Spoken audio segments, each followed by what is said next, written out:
Hello student, मैं एकता सिंह आप सभी का ज्ञान चेतना चैनल में बहुत बहुत स्वागत करती हूँ। आज के इस वीडियो में हिस्टोरियन उपिंदर सिंह की बुक प्राचीन एवं पूर्व मध्यकालीन भारत के इतिहास का चैप्टर नंबर 1, जिसके अंतर्गत हम प्रारंभिक कन्नड़ और तेलुगु साहित्य के बारे में आज हम यहाँ पर देखने वाले हैं। तो शुरू करते हैं।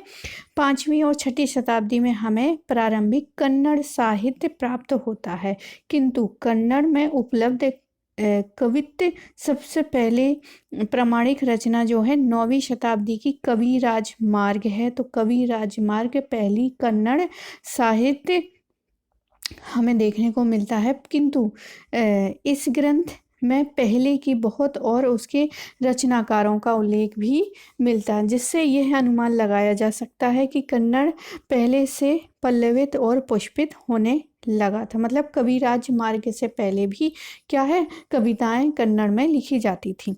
आगे है कर्नाटक जैन धर्म का महत्वपूर्ण क्षेत्र था, इसलिए स्वाभाविक है कि पूर्व मध्यकाल में विकसित होने वाली कन्नड़ भाषा का अधिकांश प्रारंभिक रचनाओं पर जैन संस्कृति का प्रभाव रहा होगा। 10वीं शताब्दी के तीनों विख्यात कवि पम्मे पोन्न और रन्न ने जैन पुराणों की रचना की थी। पम्मे के द्वारा आदि पुराण, पहले जैन तीर्थंकर ऋषभ और आदिनाथ का जीवन चरित्र और विक्रमार्जुनीय विजय लिखा गया। पुण्य संस्कृत और कन्नड़ दोनों भाषाओं में दक्ष थे, इसलिए उन्हें उभय कवि चक्रवर्ती की उपाधि दी गई।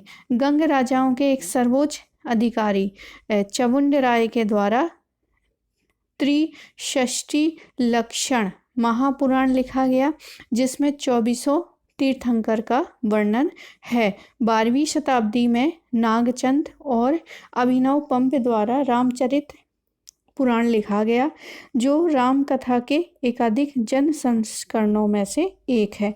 12वीं शताब्दी के अन्य महत्वपूर्ण रचनाओं में नेमिनाथ की लीलावती का उल्लेख किया जा सकता है, जिसमें से एक कदम राजकुमार और उसके पेशी की गाथा है।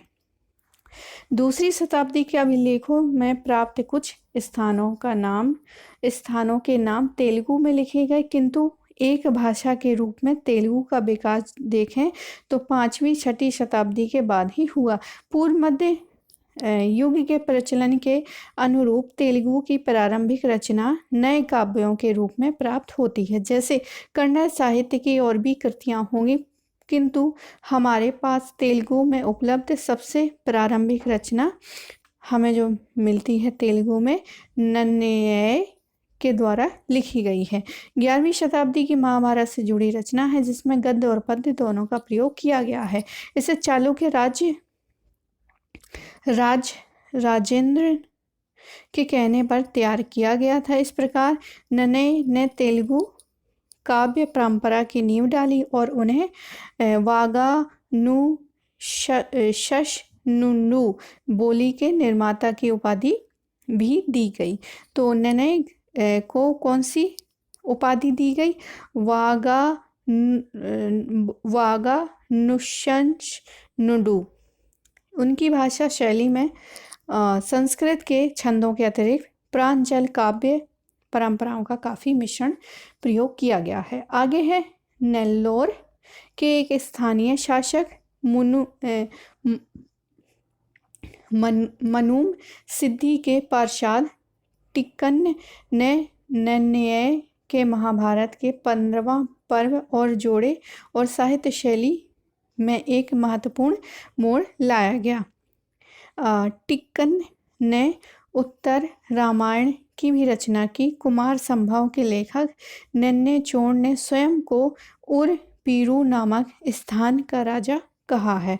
काकतीय काल तेलुगु साहित्य का परिपक्व काल माना जाता है, 14वीं शताब्दी, जबकि विजयनगर के सबसे प्रसिद्ध शासक कृष्णदेवराय के काल में तेलुगु अपने चरमोत्कर्ष पर पहुंच गया था।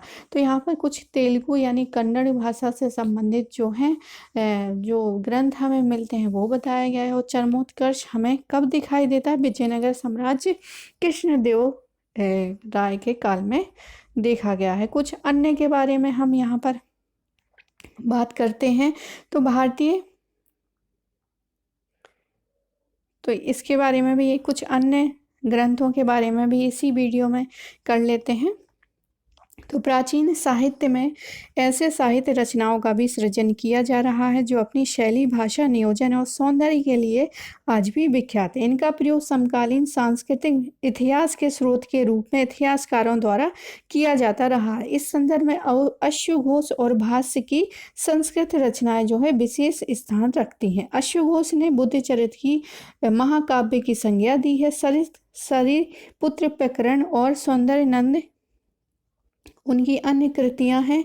भास के प्रसिद्ध नाट्यों में पंचरात्र, दूतवाक्य, बालचरित और स्वपन वासवदत्ता आते हैं, किंतु काव्य रचनाओं में सर्वोत्कृष्ट कालिदास हैं। इन्होंने 4वीं-5वीं शताब्दियों ने अभिज्ञान, शाकुंतलम, मालविका, अग्निमित्रम, विक्रमोर्वशीय जैसे अभूतपूर्व नाटक तथा रघुवंश, कुमार संभव और मेघदूत जैसे उत्कृष्ट काव्यों की रचना की। भारवी और राजशेखर जैसे रचनाकार और कवयित्री विजयंका पूर्व मध्य युग के प्रमुख साहित्यकार हैं। अगला है, इतिहासकारों की विशेष रुचि जो है ऐतिहासिक कथाओं पर आधारित नाटकों में रही है, किंतु यह ध्यान रखना आवश्यक होगा कि साहित्य है, इतिहास नहीं। 7वीं शताब्दी में लिखी गई विशाखदत्त की कृति मुद्रा राक्षस, चाणक्य और नंद सम्राट के महामात्य राक्षस के इर्द गिर्द ही घूमती है। दूसरी कृति देवीचंद्र गुप्तम ने गुप्त सम्राट रामगुप्त का वर्णन है। 5वीं और 6वीं शताब्दी की पंचतंत्र तथा 11वीं सदी की कथा सरित सागर सर्वाधिक लोकप्रिय कहानी है, जिसमें पंचतंत्र की कहानियां रोचक होने के साथ साथ उपदेशात्मक भी हैं। आगे देखते हैं, पूर्व मध्यकाल से व्याकरण, गणित, राज्यशास्त्र, ज्योतिष, चिकित्सा, स्थापत्य और वास्तु, काव्य, नाट्य तथा दर्शन जैसे विषयों पर भी विलुप्त सामग्री उपलब्ध है। पाणिनि की अष्टाध्यायी तथा पतंजलि के महाभाष्य की अनंत चर्चा की जा चुकी है। कौटिल्य का अर्थशास्त्र प्राचीन भारत का सर्वाधिक चर्चित ग्रंथ रहा है। आर्यभट्ट की आर्यभट्टीय तथा बारहमीर की बृहत संहिता खगोल शास्त्र के सबसे प्रसिद्ध ग्रंथ हैं। इसके अतिरिक्त कामसूत्र यानी नगरीय जीवन, चरक संहिता और सुश्रुत संहिता चिकित्सा से संबंधित है। नाट्य शास्त्र के देखें तो नृत्य नाट्य तथा शिल्प शास्त्र, वास्तु और मूर्ति कला जैसे विषयों पर कई कालजयी कृतियां लिखी गई हैं। विशिष्ट विषयों पर लिखी इन रचनाओं में बड़ी मात्रा में ऐतिहासिक सूचनाएं भी प्राप्त हो जाती हैं। दर्शन शास्त्र पर लिखे गए ग्रंथ और उनकी टीकाओं के द्वारा उस काल की बौद्धिक अवस्था परिलक्षित होती है। बौद्ध एवं जैन साहित्य पर पहले चर्चा की जा चुकी है। इसके अतिरिक्त हिंदू दर्शन की प्रमुख शाखाओं सांख्य, योग, न्याय, वैशेषिक, पूर्व मीमांसा तथा उत्तर मीमांसा पर बहुत सारी व्याख्याएं उपलब्ध हैं। हालांकि चार्वाक या लोकायत जैसे भौतिकवादी दर्शनों पर लिखित रचनाएं उपलब्ध नहीं हैं। प्राचीन पाठ्यात्मक स्रोतों की चर्चा करते हुए आमतौर पर ऐसे ग्रंथ छूट ही जाते हैं जो किसी प्रमुख वर्गीकरण में नहीं समा पाते। ऐसे ही ग्रंथ 6वीं से 11वीं शताब्दी के बीच बंगाल में कृषि से जुड़े सभी विषयों को समाहित करके कृषि पराशर नाम से लिखा गया है। इस क्षेत्र में प्राचीन बांग्ला भाषा के डकार वचन और खानार वचन नाम से प्रसिद्ध साहित्य भी उपलब्ध हैं। ऐसी रचनाएं सूक्तियों के रूप में लिपिबद्ध है, जिसमें कृषि के अतिरिक्त पारिवारिक जीवन, व्यक्ति, ज्योतिष, बहुत सारी अन्य बातों की चर्चा की गई है। विशेषकर पूर्व मध्यकाल के राज दरबार में बहुत सारे साहित्यकारों, कवियों का राजाश्रय प्राप्त था, जिसमें से कईयों ने अपने संरक्षण राजाओं की प्रशंसा में उनकी जीवन गाथाओं की रचना की है, जिसमें बाणभट्ट की हर्षचरित, 7वीं शताब्दी हर्षवर्धन के विषय में प्राकृत में वाकपति द्वारा लिखित गौड़वा, 8वीं शताब्दी कन्नौज के यशुवर्मन के बारे में, और विक्रमादित्य चरित जो है विक्रमादित्य फोर्थ तथा अन्य चालुक्य राजाओं के विषय में लिखी गई प्रमुख कृतियां हैं।